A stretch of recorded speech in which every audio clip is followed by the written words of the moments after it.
السلام عليكم، مرحبا بكم في قناه شهوات جميله كيتشن. الوصفه ديال اليوم ان شاء الله طارت او تحليه كتجي خطيره روعه.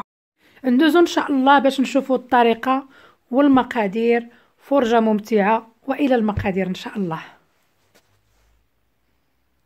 بسم الله على بركه الله. بالنسبه للمقادير ديال هذا الطبقه الاولى، هذا الطارطه اللي كتكون بارده، عندي السيترو ديال الحليب، عندي هنايا واحد شويه ديال القهوه سريعه الذوبان. يمكن لكم تعوضوها بالحليب العصير، يعني اللي بغيتو. انا هنا دايره قهوه سريعه الذوبان، معلقه كبيره ديال المايزينا 15 غرام، معلقه كبيره من نيسلي كراميل، غادي نخلي لكم الرابط ديالو في صندوق الوصف.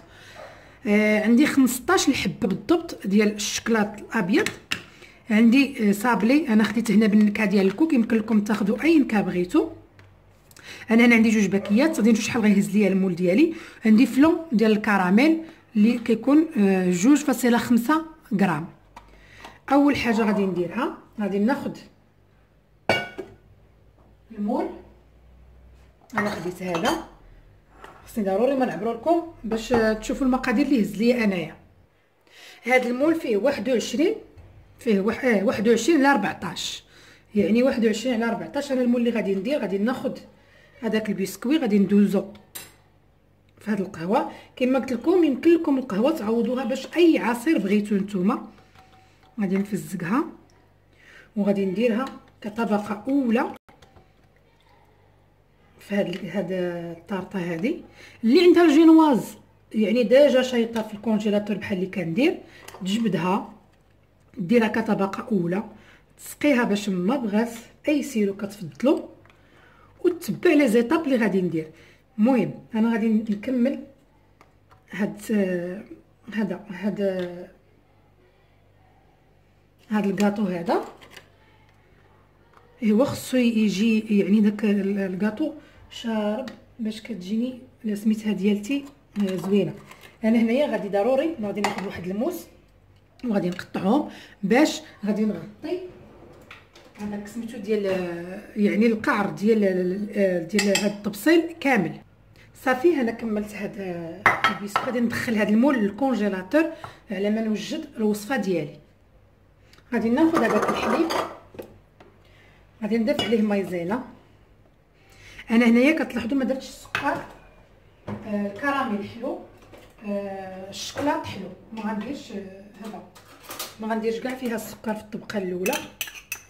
كما قلت هنا معلقه كبيره ديال لا كريم باتيسير بودر، هي 15 غرام. غادي نضيف هذاك الفلون من النكهه ديال الكراميل.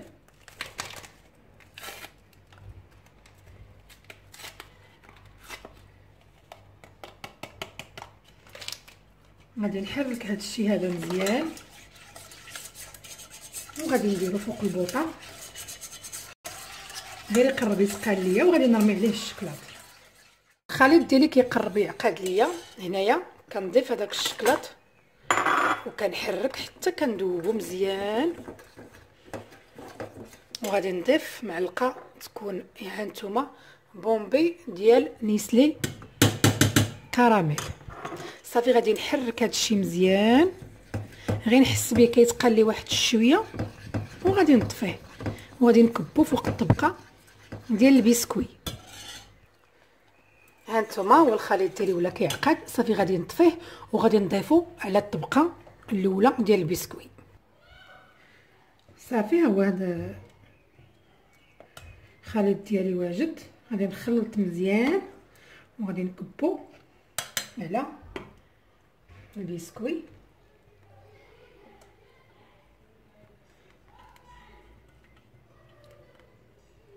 غادي نخليه يدفى لي واحد شويه، وغادي ندخلو للكونجيلاتور يشد راسو مزيان. عاد ندوزو ان شاء الله باش نكملو الطبقه الثانيه. بالنسبه للطبقه الثانيه عندي واحد السيترو ديال الحليب، معلقه ديال سنيده اللي هي 15 غرام، معلقه ديال المايزينا 15 غرام، ماشي مايزينا يا ربي، لا كريم باتيسير. عندي فلون بالنكهه ديال الفاني دائما 2.5 غرام، هذاك الصغير. غادي ندير هذا الشيء نحركهم مزيان،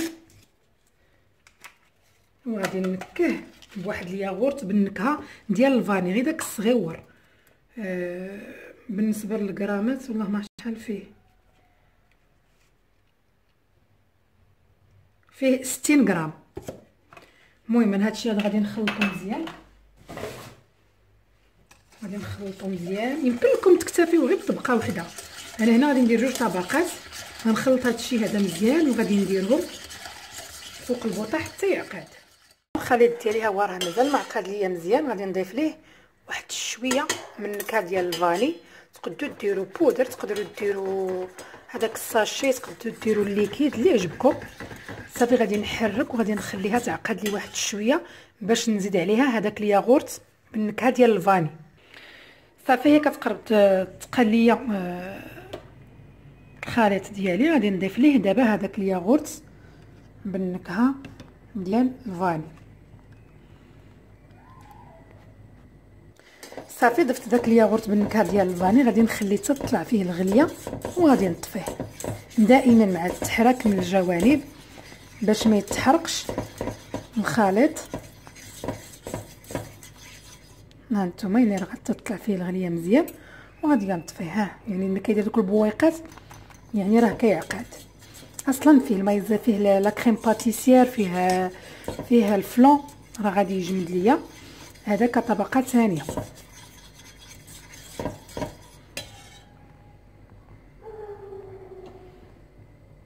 صافي دابا غادي نطفي عليه باش نخويه على الطبقه الاولى اللي جمدات ليا. ها هي التحليه ديالتي يعني راه جمدات. هنايا يمكن لكم تخويو الخليط عليها مباشره. انا هنا شريت ليا الكاطو غادي نديرو كطبقه يعني الفرق ما بيناتهم. بالنسبه للكاطو اولا البسكوي ديروا اللي كتبغيو. يمكن لكم كما قلت لكم تسقيوه باي حاجه بغيتو. انا هنايا سقيتو بالقهوه يعني هذا البسكوي. يمكن لكم ديروا الحامض، يمكن لكم ديروا الليمون اللي بغيتو. انا غادي نسالي هاد الطبقه ديال البسكوي وغنتلاقاو ان شاء الله باش نشوفوا التتمه ديال الوصفه.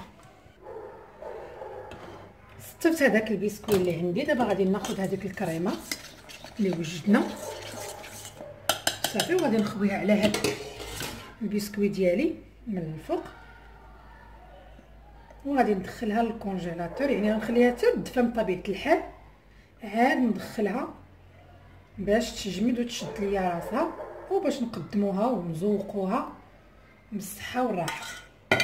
صافي هذا هو التحليه ديالي. غنخليها حتى تدفى ليا وغادي ندخلها ان شاء الله للثلاجه.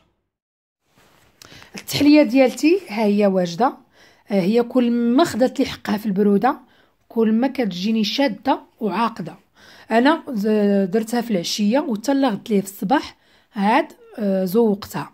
بالنسبه للزواق اللي غادي ندير، عندي اللوز افيلي محمر وعندي الفرومبواز والوريقات ديال النعناع. بالنسبه للفرومبواز الوقيته ديالو هذه موجود، كنشريه بزايد وكنخليه في الكونجيلاتور. يعني كنستعملو في العصير، كنستعملو في لي طارت، كنستعملو في لي كلاص. يعني عنده استعمالات كثيره، يعني فوق ما نبغيه كنلقاه موجود. بالنسبه للوز ايفيلي كذلك، اللوز ايفيلي كنشري واحد الكميه كنحمرها كنديرها حتى هي في الكونجيلاتور. فوق ما كنبغي نزوق شي حاجه كنلقاه عندي موجود. دائما كما كنقول الزواق كيبقى اختياري. انا زوقت بهذا الشيء اللي عندي في الكونجيلاتور. يمكن لكم يعني تزوقوا بالفريز، تزوقوا بشي فاكهه اخرى. انا المهم غنشارك معكم الزواق اللي درت هو هذا. بالنسبه لهاد التحليه علاش قلت طاخت، لانها فيها البسكوي. يمكننا نقولوا عليها طارت، يمكننا نقولوا عليها تحليه، بجوج غيتماشاو ونقدموها كديسير كيجي زوين. كذلك يمكن لكم ديروهم هكا عائليه كبيره، ويمكن لكم ديروهم يعني فرديين، بجوجهم كيجيو زوينين.